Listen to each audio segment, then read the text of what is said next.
1989 کا بنا تھا یہ اپارٹمنٹ. اب آپ سوچ سکتے ہو کہ یہ کتنا پرانا ہوگا.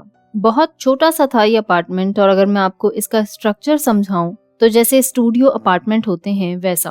یعنی ایک کمرے میں سیڑھیوں کے ذریعے بنا، اوپر چھت کی طرف ایک چھوٹا سا ایریا جہاں بیڈ ہوتا ہے، بس اسے لافٹ کہتے ہیں. یہ اپارٹمنٹ لافٹ اپارٹمنٹ تھا.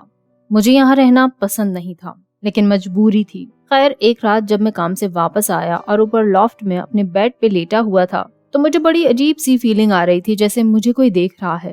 میں اپنے اس خیال کو اگنور کر کے سونے کی کوشش کرنے لگا. لائٹس بھی سب آف کر دی میں نے، لیکن وہ خیال مجھے اب بھی آئے جا رہا تھا، جیسے مجھے نیچے کچن سے کوئی مستقل دیکھ رہا ہو.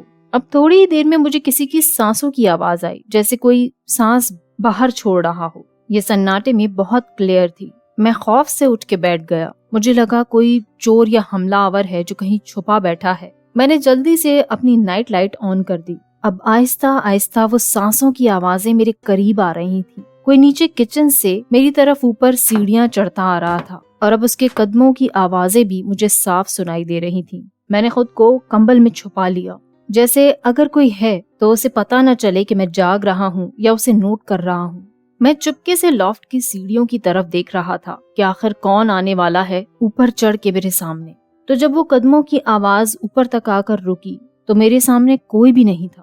میں نے بلینکٹ ہٹایا اور خوف سے ادھر ادھر دیکھا تو اتنے میں میری نائٹ لائٹ فلکر ہوئی اور پھر بند ہو گئی.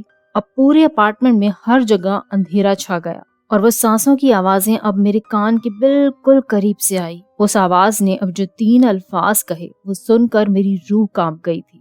تم کون ہو؟ یہ سن کر میرے وجود پہ سناٹا چھا گیا تھا، کیونکہ وہاں کوئی نہیں تھا، لیکن اندیکھی مخلوق میرے بہت قریب تھی. میں بے ہوش ہو گیا، اور صبح ہوش آنے پر مجھے رات میں ہوا یہ سب ایک خواب جیسا لگا.